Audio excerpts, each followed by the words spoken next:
Itu hari orang pergi haji. Ini hari orang balik lah. Berapa lama mereka duduk, masa mereka pergi hari itu, mereka pun rasa lama. Sedap-sedap hari ini ada kampung dah. Cepat. Apapun mereka balik daripada haji, Nabi SAW ada menyediakan satu khabar gembira kepada orang yang pergi haji. Habis selesai haji dia balik dengan elok-elok. Abu Hurairah radhiyallahu anhu kata, sami'tu Rasulullah sallallahu alaihi wasallam yaqul, man hajja falam yarfuth wa lam yafsuq raja'a ka yaumi waladatuhu ummuh, muttafaqun alaih. Abu Hurairah kata dia dengar Nabi bersabda, Nabi kata, siapa buat haji? Siapa buat haji? So, Cak pun balik dah. Itu Cak pergi haji, jumpa Cak masa Kenuri Raya. Lepas Kenuri Raya 2-3 hari tu Cak pergi. Lepas tu mai kuliah, Cak ada sana. Mai pula lagi sekali, Cak balik kan. Masa berjalan. So ini Nabi kata dekat Cak nah. Hak saya baca ni Nabi kata kat Cak nah. Pasal Cak yang pergi haji. Dah siapa-siapa yang pergi lah yang saya tak tahu. Ni Nabi kata. Nabi kata faman hajja.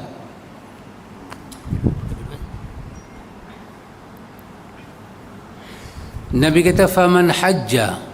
Siapa buat haji? Start daripada dia miqat. Dia ihram di miqat. Lepas tu dia jumpa Arafah. Lepas tu dia tawaf, dia sa'i.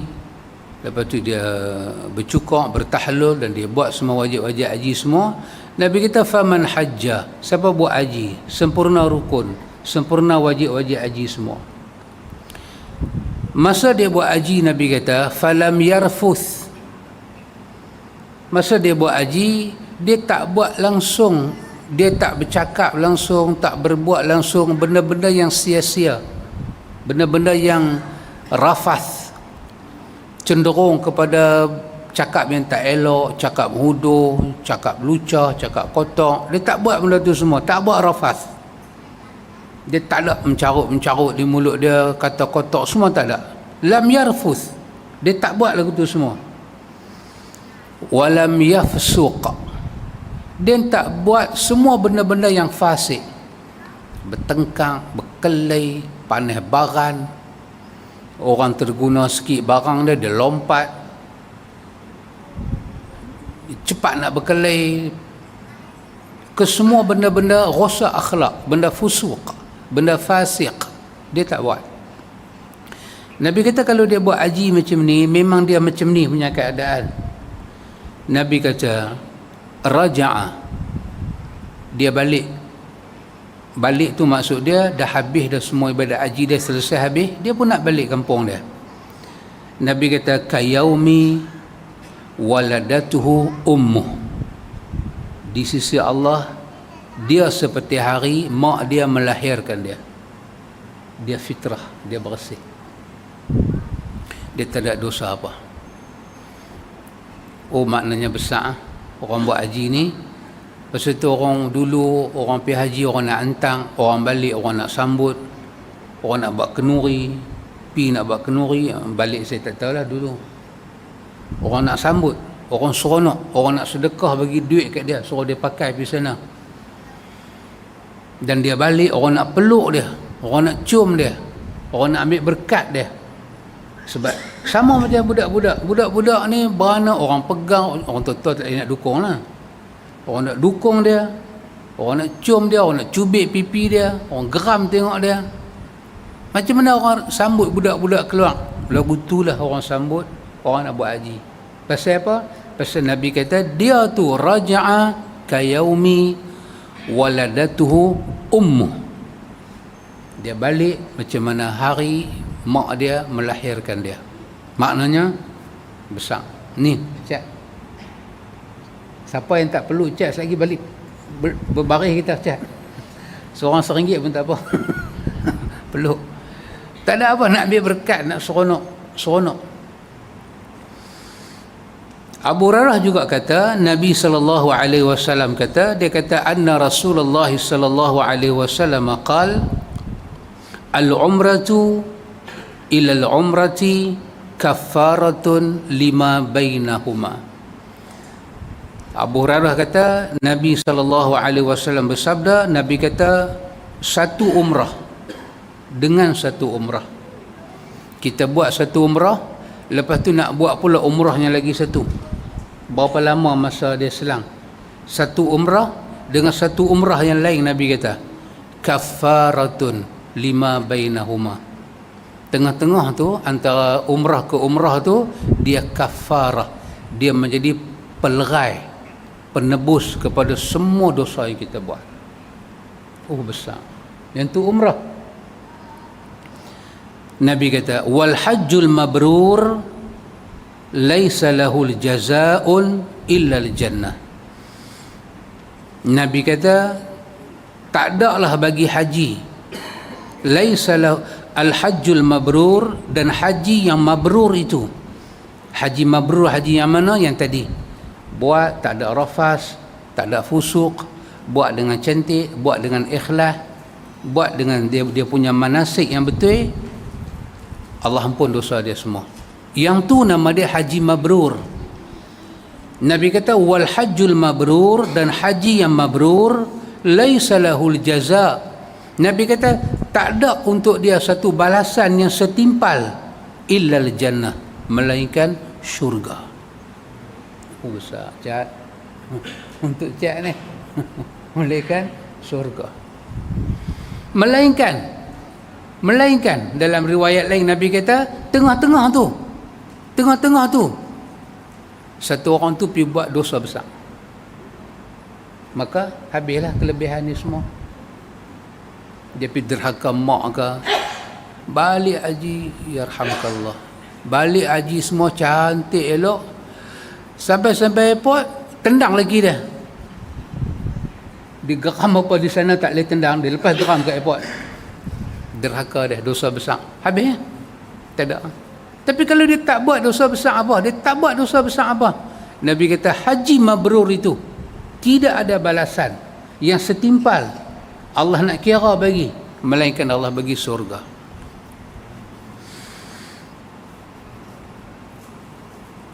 Oh ikhwan, hadis ni juga muttafaqun alaih. Jadi kita himpun duit pelan-pelan, cukup duit kita pergi. Kita nak Allah Ta'ala ampun dosa kita. Allah ampun dosa kita, kita selamat. Masa malaikat nak cabut nyawa kita, kita sakaratul maut, kita selamat, kita aman, kita tenang. Masuk alam barzakh, kita tenang, alam yang cukup bergelora. Di atas tanah kubur nampak tenang, tapi dalam dia cukup bergelora, cukup dahsyat. Nabi kata aku tak pernah tengok satu pandangan yang sangat teruk melainkan pandangan dalam kubur. Atas dia nampak tenang sangat, tapi dalam dia Nabi kata sangat dahsyat. Dengan soalan, dengan pertanyaan dalam tu, dengan tak boleh jawab, dengan himpitan kubur, dengan siksa dia, sangat mengerikan. Kita pergi haji, kita dapat haji mabrur, kita jaga haji kita, Allah ampun dosa kita, kita macam fitrah. Kullu maulud yuladu alal fitrah. Anak-anak keluar mai dalam keadaan tak tanggung satu dosa pun. Bersihlah orang yang balik daripada buat haji. Surga. Aisyah radhiyallahu anha kata, anna Rasulullah sallallahu alaihi wasallam qala ma min yawmin akthar min an ya'tiqallahu fihi 'abdan minan nar min yaumi Arafah. Rawahu Muslim. Aisyah kata Nabi kata ma min yaumin akthar. Nabi kata tak ada satu hari pun yang hari itu cukup banyak cukup banyak Allah Subhanahu wa taala lepaskan manusia daripada siksa api neraka. Nabi kata tak ada satu hari lebih banyak Allah banyak menyelamatkan manusia daripada siksa api neraka. Nabi kata melainkan hari itu adalah hari Arafah. Tu hari cak duk di Arafah tu. Oh ya Allah. Allah nak dengar doa ni. Allah tanya kat malaikat, depa mau apa tu? Pasal apa tu yang kusut masai pakai serba putih, mai duduk tang sini, depa mau apa? Wa huwa a'lam. Dia Maha tahu, tapi dia tanya. Dia tanya tu untuk tunjuk kata benda tu besar. Mau apa tu? Depa buat apa tu? Malaikat beritahu. Allah kata apa? Untuk depa semua keampunan aku dan bagi apa yang depa mau. Maka kita balik daripada Mekah, kita duduk, kita fikir balik. Masa kita duduk di Arafah tu kita buat apa? Masa kita duduk sana, kita tak sedar. Kesedaran kita tu kurang pasal zahmah, orang kata zahmah. Kita duduk tempat yang padat dengan manusia, sesak dengan manusia, dengan dia punya iklim dia panas. Kita duduk sehari suntuk. Pada lohok sampai nak maghrib kita duduk dalam situ, kita duduk satu hari suntuk. Kita pun sampai tak tahu nak buat apa. Mula kita boleh start duduk la ilaha illallah wahdahu la syarikalah. Okey, lepas tu dia main lengah mulut. Dia main nak menguap. Jadi kita pun duduk lawan astagfirullah, terlena sat. Jaga pula. Nak baca apa pula? Buka Quran baca. Buka Quran, sadaqallahul azim, tak tahu dah bila. Kita akan jadi letih. Tapi hari itu adalah hari yang cukup besar dalam tempoh 1 tahun. Sebab orang yang puasa, orang yang tak pergi haji puasa, Allah nak ampun dosa dia 2 tahun. Orang yang duduk di situ, Allah ampun dosa dia, dan Allah bagi apa yang dia minta. Jadi masa tu kita minta apa? Kita minta dunia sajakah? Ataupun kita minta dunia dan akhirat hasanah.